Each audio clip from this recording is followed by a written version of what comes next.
mobilisation ukrainienne, elle a débuté le 21 novembre, c'est le jour où le gouvernement ukrainien a décidé de suspendre le processus d'association avec l'Union européenne, processus qui avait été lancé encore dans la deuxième moitié des années 2000, mais c'est surtout sous le gouvernement et sous la présidence de Viktor Yanukovych en effet que la concrétisation et les pas concrets vers la signature de cet accord ont été réalisés.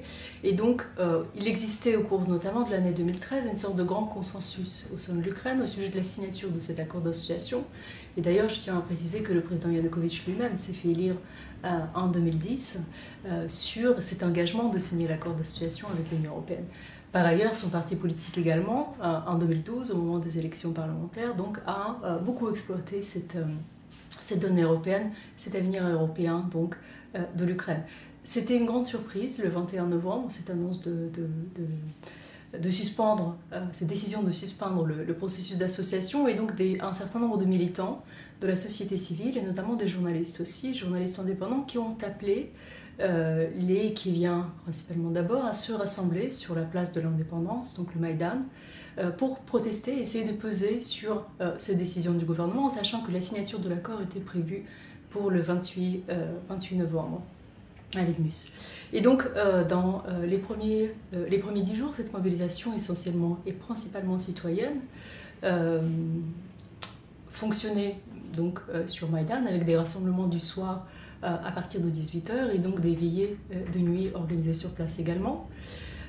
Et on pensait déjà que cette mobilisation allait, après le refus définitif de Yanukovych donc de signer l'accord d'association, elle allait se disperser, disparaître progressivement.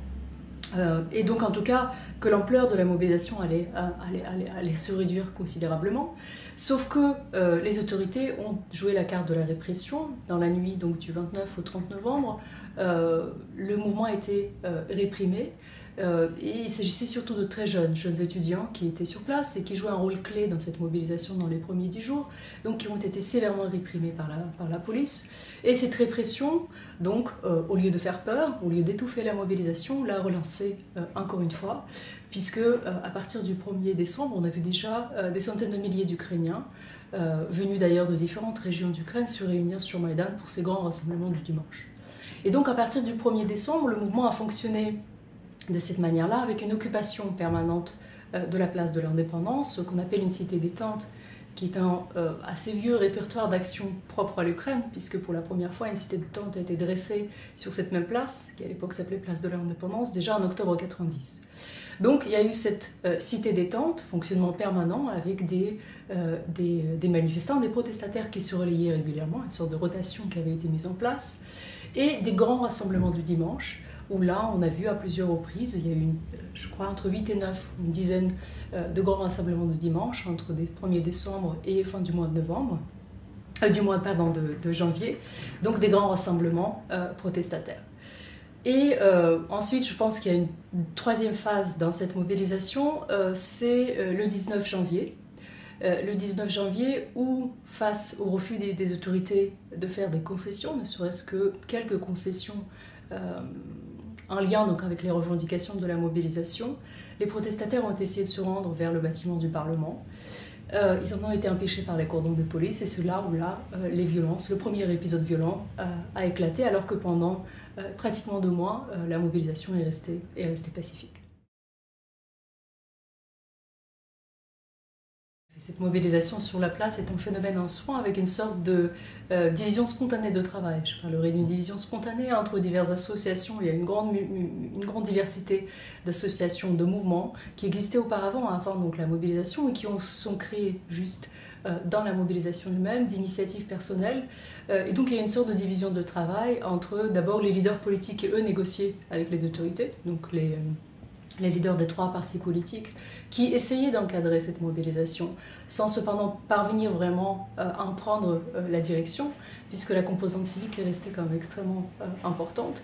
Donc les leaders négociaient, ensuite les organisations civiques aussi s'occupaient plutôt du quotidien, de la logistique et du fonctionnement de Maïdan, à la fois les questions de logement, puisqu'il y avait des militants qui venaient, des protestataires qui venaient d'autres régions, et donc il fallait les loger. La nourriture, c'est quelque chose d'extrêmement important, et il y a à la fois des dons, beaucoup de dons en fait, puisque les Kieviens, mais aussi les Ukrainiens d'autres régions, qui donnaient, qui apportaient de la nourriture. Et donc, service des points de restauration qui avaient été aménagés sur Maïdan, une sorte des cuisines de camp installées, des feux de bois également pour pouvoir se chauffer, et aussi le service médical. Je pense que ça, c'est quelque chose d'également très important. Service médical qui est parti, comme toutes les initiatives sur Maïdan, vraiment par le bas, par les initiatives privées, les médecins qui, après cette première répression du 30 novembre, sont venus donc apporter soutien, pas soutien, mais apporter assistance médicale aux protestataires, et notamment aux blessés, les jeunes blessés, et qui sont revenus, qui étaient en permanence présents. Initialement, il ne s'agissait pas de soigner les blessés, mais plutôt juste d'intervenir en cas de besoin. Les conditions climatiques étaient assez difficiles à certains moments, et donc les médecins étaient là. Et ensuite, le rôle était extrêmement important au moment donc, de ces épisodes les plus violents, puisqu'ils ont réussi déjà à sortir les blessés et à sauver certaines personnes blessées. Donc il y a une vraie division du travail avec donc ces diverses structures qui s'occupaient de la logistique, de la mobilisation, et beaucoup d'initiatives privées aussi, initiatives privées qui tiennent au don de son temps, de son argent, de soi, donc, et des personnes de divers profils sociaux présents sur Maïdan, et donc apporter chacun, essayer d'apporter quelque chose à cette mobilisation. Je pense que pour comprendre cette escalade, il faut encore une fois revenir en arrière. Il faut essayer de comprendre cette escalade dans le développement de la mobilisation elle-même et donc ces différents épisodes. Puisqu'à mon sens, la radicalisation du côté des protestataires, donc, c'est le résultat de plusieurs facteurs qui ont agi dans le temps. C'est pour ça, d'où la nécessité vraiment de replacer dans une longue perspective cette escalade. À mon sens, d'abord, la première explication pour cette radicalisation du côté des protestataires, c'est le refus de faire des concessions de la part des autorités. On a vu que le mouvement est resté pacifique pendant 2 mois sans obtenir la moindre concession de la part des autorités. Ne serait-ce que la sanction, par exemple, des personnes responsables de la répression, rien n'a été fait. Ça, c'est le premier élément. Donc 2 mois d'attente sans avancée concrète. Ensuite, je pense que la radicalisation, elle tient aussi au vote des lois. Les lois liberticides du 16 janvier, donc adoptées par le Parlement. Le parti des régions, je précise, le parti donc, du président Yanukovych détenait, pas la majorité, mais en tout cas ensemble avec le Parti communiste, ils ont voté ces lois liberticides qui visaient clairement la mobilisation et dont l'objectif était d'étouffer la mobilisation, d'interdire toute forme d'action et toute expression de mécontentement dans le pays. Donc ces lois qui avaient été perçues comme l'installation d'une dictature en Ukraine ont aussi contribué à radicaliser la mobilisation. Et d'ailleurs, c'est 3 jours plus tard que les protestataires ont essayé de se rendre vers le Parlement, donc pour essayer de peser aussi sur les décisions. Ça, c'est le deuxième élément. Et le troisième élément, à mon sens, c'est la violence d'État. Et il faut dire que la violence a toujours fait partie du répertoire d'action des autorités et du président Yanukovych. J'ai déjà évoqué cet épisode de violence du 30 novembre. Ensuite, il y a une tentative d'évacuation de la place dans la nuit du 10 au 11 décembre.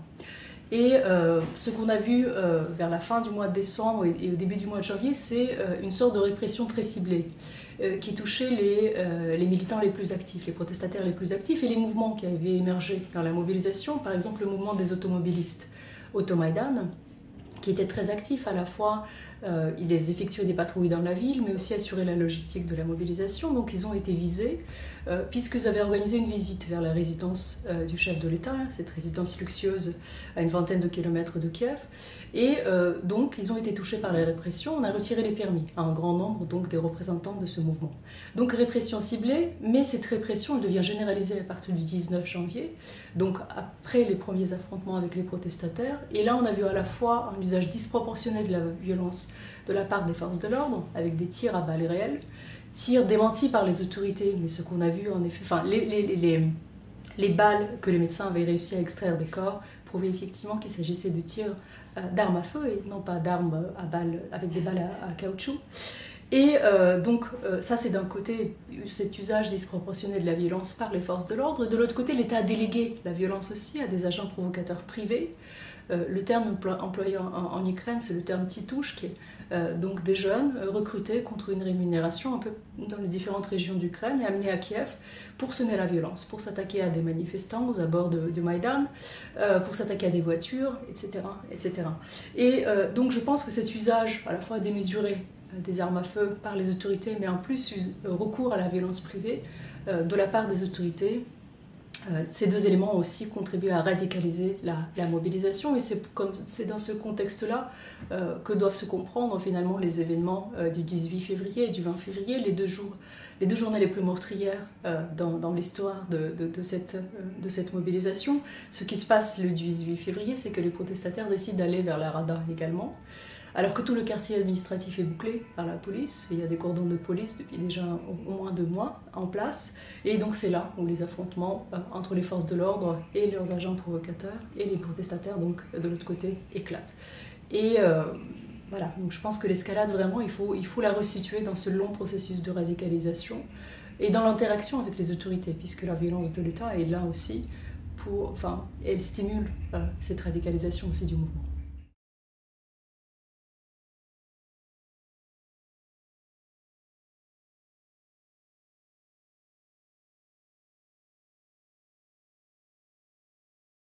Maïdan réunit une grande diversité d'acteurs, à la fois d'acteurs politiques mais aussi d'acteurs citoyens.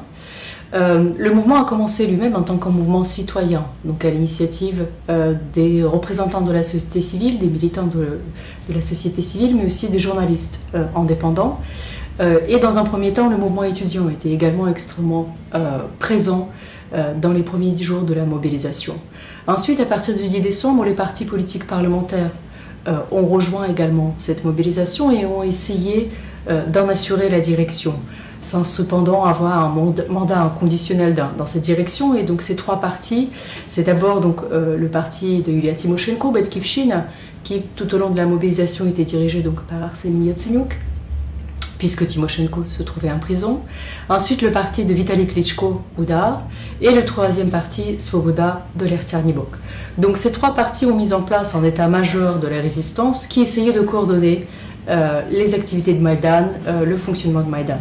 Mais cette composante partisane n'est pas unique, puisqu'il y a aussi une composante civique extrêmement importante, un grand nombre de mouvements et d'associations qui préexistaient au mouvement ou qui sont créés même dans la mobilisation, ont pris aussi en charge les diverses fonctions, l'organisation des diverses actions en dehors du campement, le fonctionnement quotidien du campement, la préparation des repas, le logement, et d'autres tâches logistiques donc, pour assurer le fonctionnement du mouvement. À cet égard, on peut évoquer l'une des structures la plus connue, c'est les secteurs civiques du Maïdan, qui réunit à peu près 30 militants de la société civile, donc qui sont occupés de la logistique et du fonctionnement du campement, mais aussi de diverses actions en dehors du Maïdan. Il y a aussi des mouvements qui sont créés même dans la mobilisation, et je vais vous donner 2 exemples. C'est notamment le mouvement des automobilistes, Automaïdan, qui a émergé vraiment dans la mobilisation, d'abord sous forme de patrouille dans la ville pour essayer de repérer les déplacements des forces de l'ordre et assurer de cette manière-là la protection de la place.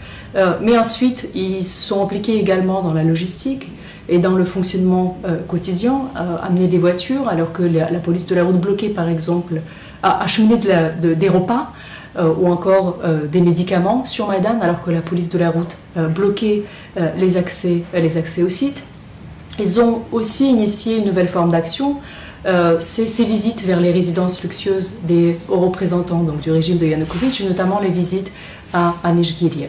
Et d'ailleurs, c'est pour ça que les automobilistes ont été les premières victimes aussi de la répression ciblée de la fin du mois de décembre, puisqu'on a vu toute une série de procès au terme desquels ils se sont vus retirer, pour beaucoup, ils se sont vus retirer les permis de conduire. Et une autre peut-être initiative de ce type-là, c'est Euromaïdan SOS. Ce sont des défenseurs des droits de l'homme qui ont mis en place d'abord une hotline et ensuite tout un service d'assistance juridique aux victimes, mais aussi de recherche des personnes disparues, d'identification des personnes mortes, etc. etc. Donc on a vu qu'il y a énormément, l'implication de la société civile est très importante, et donc cette composante civique est présente, très présente sur le Maïdan. Et enfin, le troisième acteur très important sont les citoyens eux-mêmes, qui sont également impliqués dans la mobilisation. Et j'ai déjà évoqué cette répartition des tâches entre les différentes composantes. Donc d'un côté, les hommes politiques sont en charge de la négociation, mais leur mandat n'est pas inconditionnel, puisque la place a son mot à dire et peut faire changer donc de direction dans les négociations. Ensuite, les acteurs civiques qui s'occupent notamment donc, des questions logistiques, mais les citoyens, de par leur initiative privée, leur auto-organisation, ont énormément contribué aussi à la marche du mouvement, puisqu'ils ont pris en charge ce que j'appelle les routines quotidiennes. Ils ont assuré ces routines quotidiennes du Maïdan, des choses très simples, faire à manger, préparer des sandwichs, soigner, nettoyer, monter la garde, construire des barricades. Toutes ces choses peuvent paraître insignifiantes, mais elles sont extrêmement importantes également pour la marche du mouvement. Et donc ces routines du quotidien, prises en charge par les citoyens, ont également beaucoup pesé dans l'issue du mouvement. On entend souvent dans les médias russes que le renversement du régime de Yanukovych, c'est le fait de mouvements ultranationalistes, fascistes, voire même néo-nazis. Et même dans la presse occidentale, on a vu aussi cette inquiétude vis-à-vis de la présence de ces mouvements ultranationalistes qui auraient infiltré la mobilisation. La présence des ultranationalistes est un fait indéniable dans cette mobilisation. Et il s'agit principalement de deux structures, deux organisations dont les objectifs sont la promotion de l'indépendance ukrainienne. Il faut rappeler qu'elle est extrêmement récente, seulement 23 ans. Et le deuxième objectif, c'est la construction d'un État ukrainien fort, notamment dans l'opposition à la Russie, que les ultranationalistes soupçonnent de velléités impérialistes. Et quand on regarde ce qui se passe aujourd'hui en Crimée, on peut à certains égards leur donner raison d'ailleurs.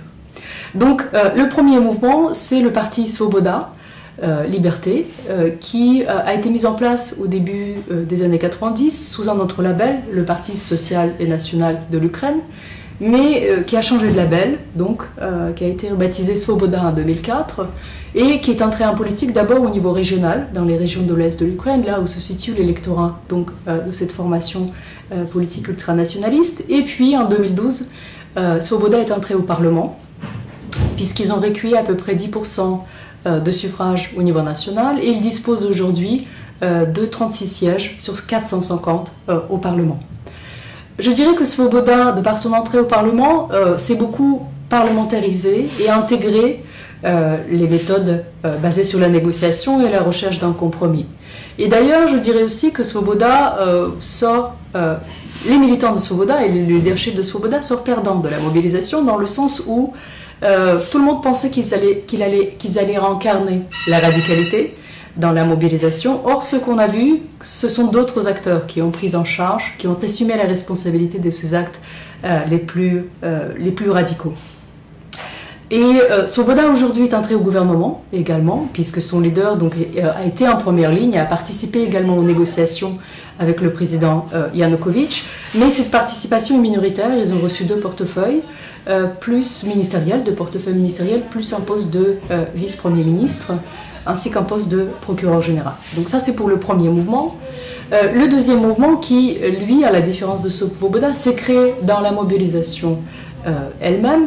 Donc c'est une sorte de structure parapluie qui s'appelle Secteur Droit, Pravi Sektor, et qui réunit toute une série d'organisations ultranationalistes, dont notamment Trizoub, fondée également en 1993.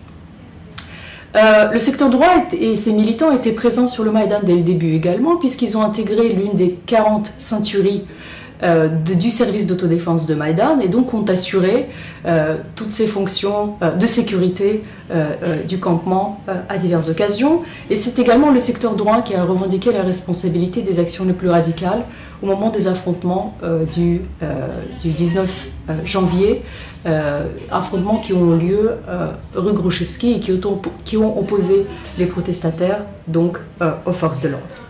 Le label de fasciste, pourquoi est-ce qu'on accole à ces ultranationalistes ce label?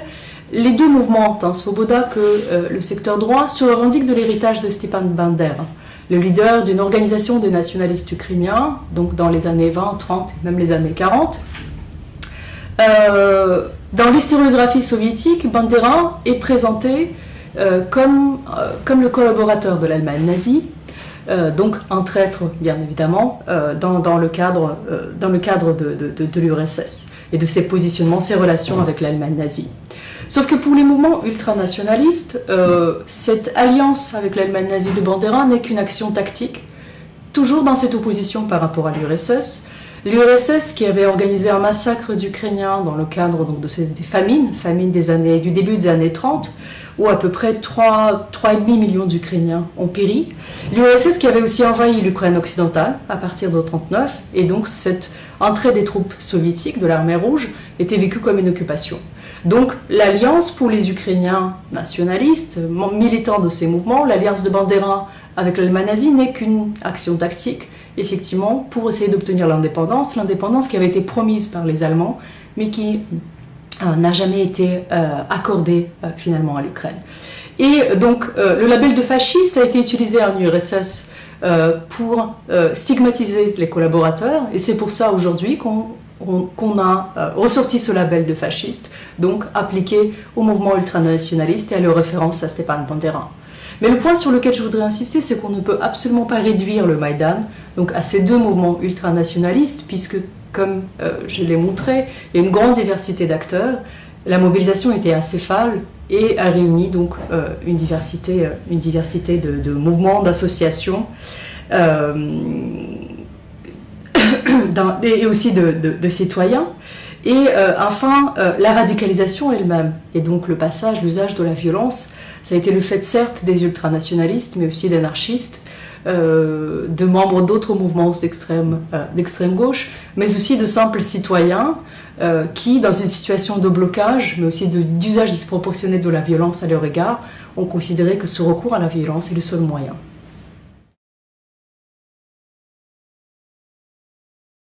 Les réseaux sociaux ont été très importants dans cette mobilisation, tout comme ce fut le cas d'ailleurs pour le printemps arabe.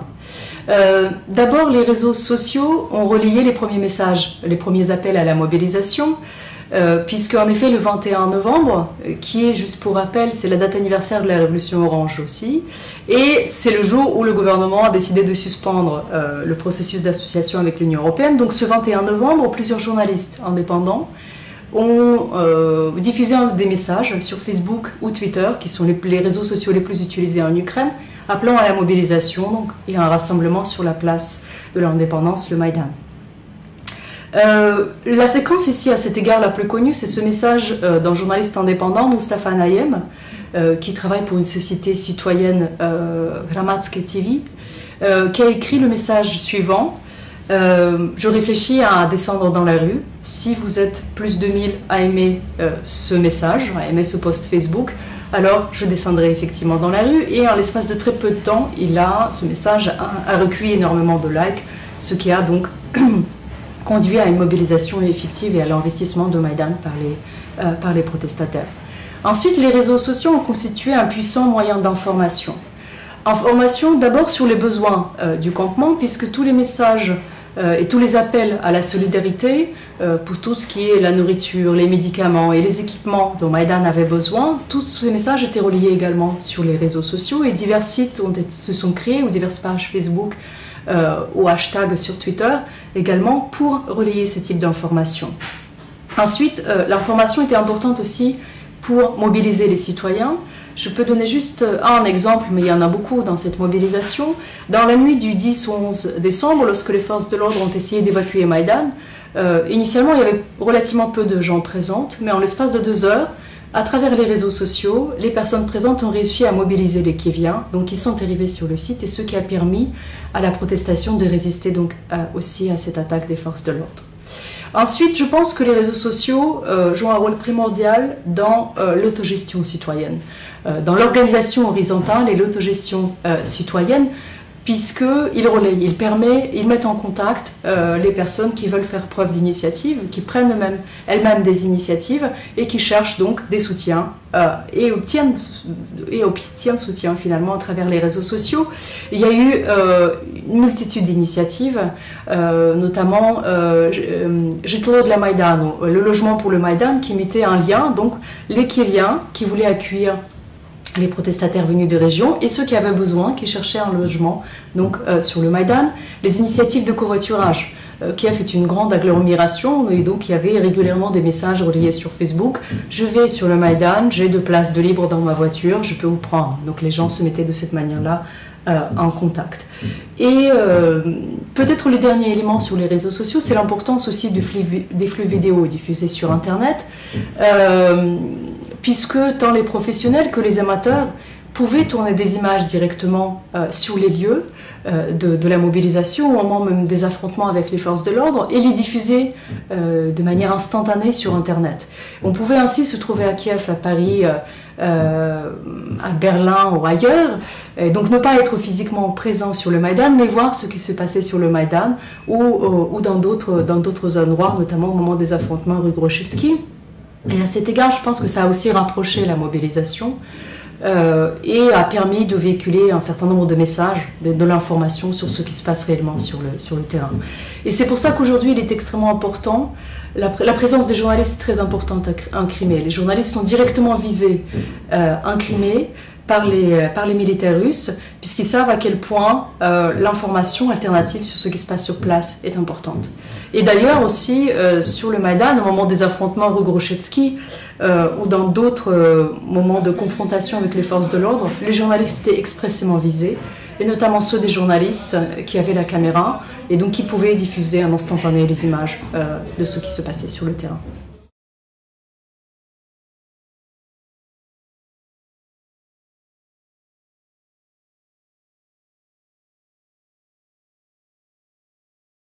Je pense que lorsqu'on parle de l'Europe et de son action diplomatique, il faut d'abord se rappeler que l'Union européenne n'est pas un acteur unitaire, mais qu'il y a 28 États membres qui défendent traditionnellement des positions très différentes vis-à-vis de l'espace post-soviétique. Il y a d'abord des États tels que les États baltes ou encore la Pologne, qui, de par le passé, adoptent des positions critiques vis-à-vis de la Russie et donc de sa volonté de dominer cet espace post-soviétique. Quand je dis par rapport au passé, il faut rappeler que les États baltes ont été occupés par l'URSS en 1940 et que la Pologne a été intégrée de force dans ce bloc communiste aussi au sortir de la Seconde Guerre mondiale. Il y a également la Suède qui se montre très active dans l'espace post-soviétique et qui propose un certain nombre d'initiatives donc en direction de ces États post-soviétiques. Si on prend l'exemple du partenariat oriental, donc cette offre de coopération proposée par l'Union européenne à 6 États post-soviétiques, c'est la Pologne et la Suède qui étaient derrière donc, ce partenariat oriental. Et ensuite, nous avons des États de la vieille Europe qui, en raison de leurs liens traditionnels, liens économiques, culturels, historiques, ont tendance plutôt à entériner des rapports de force favorables à la Russie. Et quand je parle des États de cette vieille Europe, il y a donc la France, il y a l'Allemagne, mais il y a aussi la Grande-Bretagne qui a des liens extrêmement économiques, des liens économiques importants avec la Russie. Et on peut prendre juste l'exemple du conflit russo-géorgien de 2008, où la médiation de la France était certes importante, mais elle a permis aussi de ratifier un rapport de force très favorable à la Russie. Et donc je pense que la position de l'Europe et son action diplomatique à l'égard de l'Ukraine est déjà la résultante donc, de ces diverses positions. Ensuite, si on reprend point par point les positions défendues de l'Union européenne vis-à-vis de l'Ukraine, on peut dire que avant la signature de l'accord d'association, cette position elle souffrait de 2 faiblesses. D'abord, il y a eu une sorte d'erreur d'anticipation au sujet des réactions que la Russie pouvait avoir face à la perspective de signature de cet accord d'association. Puisque la Russie a introduit des mesures commerciales extrêmement dures à l'encontre, contre les produits ukrainiens et les importations ukrainiennes en Russie. Et à cet égard, il n'y a pas eu de réaction finalement de la part de l'Union européenne. Et la deuxième faiblesse, c'est les moyens proposés, puisque la signature de cet accord d'association, et notamment l'accord sur la création d'une zone de libre-échange, demandait à l'Ukraine des efforts très importants pour mettre aux normes ses différents appareils productifs et ses standards techniques, des efforts importants et donc demandant des financements conséquents également. Or, l'offre financière de l'Union européenne était relativement faible et dans ces circonstances, le président Yanukovych a choisi l'offre russe qui lui a semblé beaucoup plus attractive. Ensuite, si on regarde la position de l'Europe au moment même de la mobilisation, donc les presque 3 mois et demi de la mobilisation, certes, l'Union européenne a joué en tant que médiateur et a cherché à amener à une table des négociations et à un compromis l'opposition et les autorités, mais dans le même temps, on a eu des fois l'impression d'une profonde incompréhension de ce qui se passait sur le terrain, des rapports de force sur le terrain et des aspirations des Ukrainiens. Je vais prendre 2 exemples. Le premier exemple, c'est cette question des sanctions. Les acteurs de l'opposition demandaient depuis le début de la mobilisation l'application des sanctions économiques à l'encontre du président Yanukovych et de ses proches. Et l'Union européenne s'est montrée très réticente à appliquer ces sanctions, à la fois donc économiques, mais aussi peut-être des sanctions telles que l'interdiction de visa, l'interdiction de séjour dans l'Union européenne. Et ce n'est qu'après le renversement du régime que l'Union européenne a adopté en effet des sanctions économiques avec le gel des avoirs de 18 personnalités, donc du président Yanukovych, de ses 2 fils et d'un certain nombre de leurs proches également. Ensuite, deuxième exemple, au moment où l'accord entre le pouvoir et les autorités avait été négocié, donc le 21 février, après déjà un grand nombre de morts, et on sait qu'aujourd'hui il y a à peu près 105 morts, 105 victimes à la suite des affrontements, et comme résultat aussi de l'ordre donné par les autorités de tirer sur les manifestants, l'Union européenne a proposé la solution suivante, donc, qui consistait à revenir à la Constitution de 2004, mais dans le même temps de permettre au président Yanukovych donc, de rester en place jusqu'en décembre 2014, puisque les élections anticipées devaient avoir lieu au plus tard décembre 2014. Or, ce sursis accordé à Yanukovych était totalement inacceptable pour les manifestants, surtout au lendemain donc, de cette journée sanglante du 20 février quand les snipers avaient tiré sur les manifestants. Et donc on voit aussi un décalage dans la perception donc, de ce qui se passait sur le terrain. Et quant à la situation d'aujourd'hui, on voit que l'Union européenne est très active sur le plan économique. L'Union européenne et les États-Unis d'ailleurs, puisque on parle d'un certain nombre de soutiens, d'assistance financière qui va être accordée à l'Ukraine, par les États-Unis, par l'Union européenne elle-même, par la Banque européenne pour la reconstruction et le développement, mais aussi par le Fonds monétaire international. Et pour ce qui est de l'action politique et la réaction politique, à mon sens, elle reste trop mesurée par rapport à l'ampleur de l'agression russe et de la présence des forces militaires russes en Crimée. Les États membres de l'Union européenne, ceux qui font partie du G8, ont annoncé qu'ils n'allaient pas participer à cet événement. L'Union européenne a aussi suspendu ce processus de négociation concernant l'assouplissement du régime des visas entre l'UE et la Russie, mais elle est toujours hésitante en ce qui concerne les sanctions économiques, toujours hésitante à toucher les intérêts économiques des responsables russes, alors qu'il faut clairement poser les limites aujourd'hui, puisque la Russie a créé un précédent, donc avec cette intervention militaire en Crimée, précédent très négatif, donc au nom de cette responsabilité de protéger les populations russophones. Il faut rappeler d'abord que la Crimée n'a été administrativement rattachée à l'Ukraine qu'en 1954, donc suite à la décision de Nikita Khrouchtchev, et que la Crimée est aujourd'hui un territoire où vivent 3 types de populations. D'abord les populations d'origine russe, et d'après un recensement du début des années 2000, elles représenteraient jusqu'à 58% donc, de l'ensemble des populations de la Crimée. Ensuite, il y a à peu près 24% d'Ukrainiens, et surtout il y a des Tatars de Crimée, entre 12 et 14%. Ces Tatars de Crimée qui constituent la véritable population autochtone, puisque la Crimée n'a été reprise par l'Empire russe, à l'Empire ottoman, qu'à la fin du XVIIIe siècle. Et ces Tatars de Crimée ont été d'ailleurs victimes des politiques répressives mises en place par l'URSS, puisqu'ils avaient été déportés entre les 18 et le 20 mai 1944, officiellement pour cause de collaboration avec l'Allemagne nazie. Et à la différence des autres peuples déportés, tels que par exemple les Tchétchènes, les Tatars n'ont jamais eu le droit de rentrer chez eux pendant l'URSS. Et ce n'est qu'à partir de 1989, donc à la fin de l'Union soviétique, qu'ils ont pu revenir et s'installer en Crimée.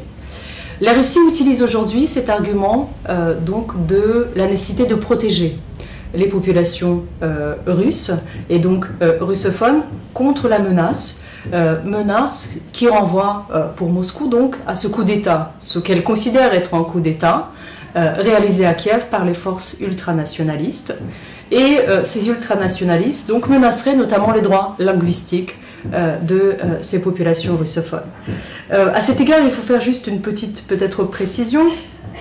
En effet, le nouveau pouvoir ukrainien, à la fin du mois de février, a abrogé une loi sur les langues régionales, adoptée en 2012 à l'initiative du Parti des régions. Et cette loi permettait donc à des populations dans les différentes régions d'accorder à une langue spécifique, il y avait une liste de 18 langues en fait, qui pouvaient se voir accorder donc ce statut de deuxième langue officielle dans la région. Et à peu près dans 13 territoires ukrainiens, le russe avait fait bénéficier donc de ce statut de deuxième langue officielle. Mais ce qui est intéressant, c'est qu'en Crimée, cette loi de 2012 n'a jamais été mise en application. Et c'est le Parlement de Crimée qui a lui-même bloqué donc, cette implémentation de la loi sur les langues régionales. Pourquoi ? Puisque le Parlement avait peur de devoir accorder non seulement aux Russes le statut donc, de deuxième langue régionale, mais également aux Tatars. Puisque donc, il y a plus de 10%, les Tatars représentent plus de 10% de la population, et donc ils tombaient sous les dispositions de cette loi sur les langues régionales. Donc, loi qui n'a jamais été appliquée. Or, la menace qui peserait, d'après Moscou, sur les populations est associée à l'abrogation de cette loi. Loi certes abrogée, mais elle est suspendue. L'abrogation est elle-même suspendue par le nouveau pouvoir qui s'est rendu compte de l'impact négatif donc, de cette loi. Donc ça, c'est le premier argument. Le deuxième argument en lien avec la position russe, c'est la question de la flotte de la mer Noire, qui est stationnée donc, dans le port de Sébastopol, mais aussi dans d'autres localités en Crimée. Et les conditions de ce stationnement sont réglementées par le traité de 1997, signé entre l'Ukraine et la Russie. Ce traité a été prolongé en 2010 par le président Yanukovych, ce qui fait que ce stationnement va courir maintenant jusqu'en 2042. Et le pouvoir russe pouvait éventuellement avoir peur concernant donc la volonté du nouveau pouvoir à Kiev, éventuellement de revenir sur l'accord de 2012 et donc sur les conditions de stationnement de la flotte de la mer Noire, la flotte russe de la mer Noire. Mais à mon sens, ni la protection des populations russophones contre des menaces inexistantes, ni la question de la flotte ne sont pas les principaux mobiles de cette intervention militaire de la Russie en Crimée. Je l'interprétais plutôt comme une sorte de revanche, une volonté de déstabiliser le nouveau pouvoir à Kiev, qui est considéré comme totalement illégitime. Et à cet égard, la Russie pense agir de manière tout à fait symétrique. Donc son objectif, c'est de transformer la Crimée en une zone de non-droit, et on voit qu'elle l'est devenue aujourd'hui avec les attaques contre les journalistes par exemple, ou encore contre ceux qui osent exprimer leur loyauté à l'égard de l'Ukraine et non pas à l'égard de la Russie, et utiliser éventuellement la Crimée ensuite comme une base pour continuer ce travail de sape et de déstabilisation dans l'Est et du Sud, voire même à terme pour mener une sorte de contre-révolution à Kiev.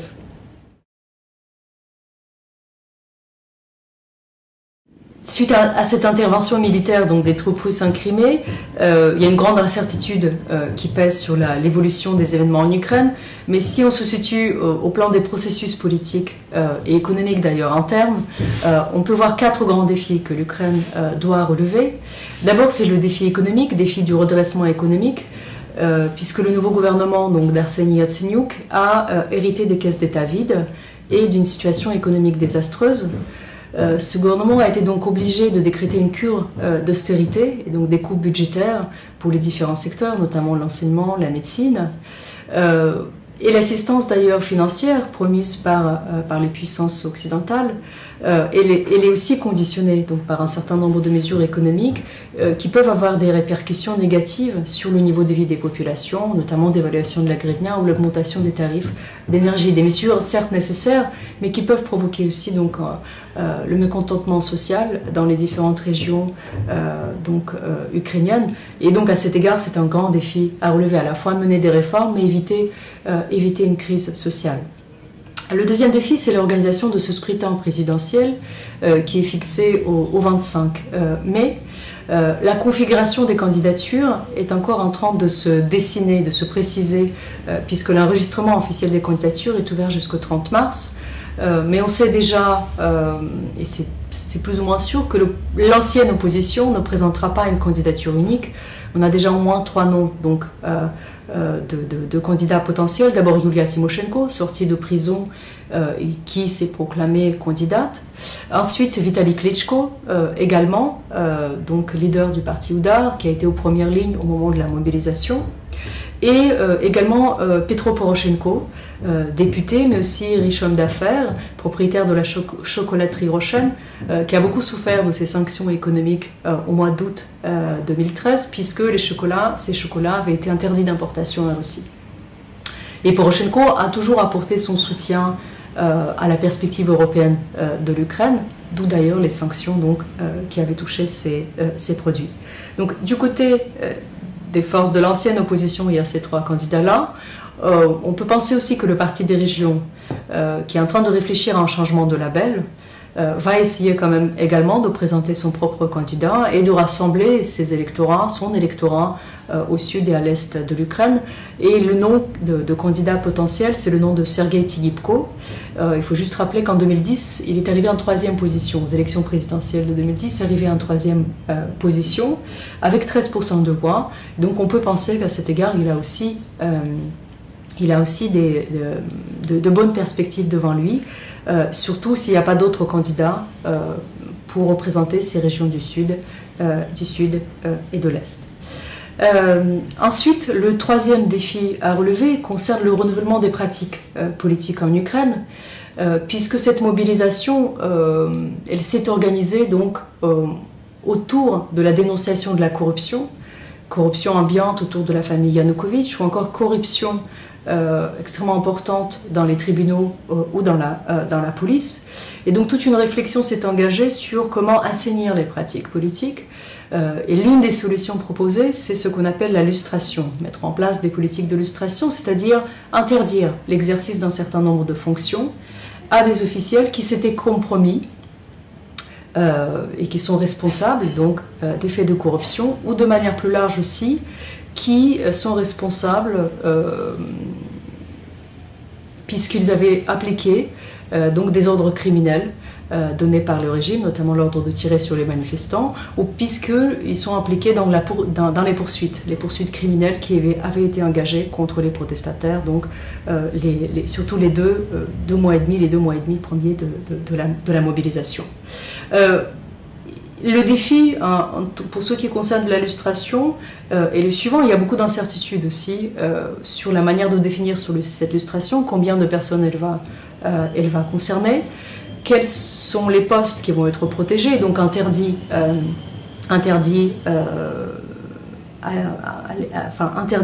à ces anciens officiels ou ces anciens juges. Ensuite, on ne sait pas aussi s'il y a une vraie volonté politique pour mener ces politiques de lustration, puisque ce que le nouveau pouvoir montre, le nouveau pouvoir qui est faible, qui est obligé notamment de s'allier avec les oligarques, 2 d'entre eux avaient été désignés comme chefs des administrations d'État dans la région de Donetsk et Dnipropetrovsk, puisqu'il s'agit d'acteurs qui contrôlent en effet les ressorts économiques et même politiques dans ces régions, et donc le nouveau pouvoir se voit obligé de s'appuyer sur eux pour contrôler ces régions. Mais il s'agit quand même de l'ancienne pratique, alors que l'une des propositions, l'un des objectifs de l'illustration, c'est peut-être de dissocier les milieux économiques et le milieu politique. Cette imbrication des deux étant l'une des principales causes également de la corruption. Donc à cet égard, la question de la volonté de mener jusqu'à bout ces politiques de lustration se pose également. Et enfin, le 3e défi, c'est toute cette réflexion qui s'est engagée sur la forme à donner à la participation citoyenne, participation citoyenne sur le Maïdan. J'ai déjà parlé donc d'une sorte de répartition de travail spontanée qui s'est mise en place entre les leaders politiques qui étaient en charge de la politique institutionnelle et des négociations avec le régime et avec le président Yanukovych. Ils disposaient à cet égard d'un mandat, le mandat que les protestataires leur avaient accordé, mais ce mandat n'était jamais inconditionnel. N'était pas inconditionnel puisque le Maïdan avait son mot à dire. Et on l'a vu à plusieurs reprises, le Maïdan essayait de peser sur le cours des négociations, de signifier aux leaders politiques que certaines concessions n'étaient absolument pas acceptables. Et donc il y a une réflexion qui s'est engagée sur la manière de perpétuer ces formes de contrôle citoyen, de vigilance citoyenne, voire même de dénonciation citoyenne. Est-ce que le Maïdan peut continuer donc sous cette forme de vitch, de rassemblement qui apporterait ces corrections à la politique mise en place par les hommes et les femmes politiques? Est-ce que les initiatives qui avaient vu le jour sur le Maïdan, est-ce qu'elles peuvent se transformer en associations qui rempliront ce contrôle aussi donc, de vigilance ou de dénonciation citoyenne? Et certains acteurs associatifs qui avaient déjà accompli cette fonction donc de contrôle pensent aussi à entrer en politique, éventuellement pour peser donc sur les décisions et pour contribuer au renouvellement à la fois des pratiques politiques mais aussi du personnel politique. Donc il y a 4 grands défis à relever, mais je pense que le contexte international, et notamment cette intervention militaire de la Russie, pour le moment en Crimée, mais on ne sait pas où il est à la limite, peuvent remettre en cause aussi donc, toutes ces réflexions en termes de transformation engagée en Ukraine.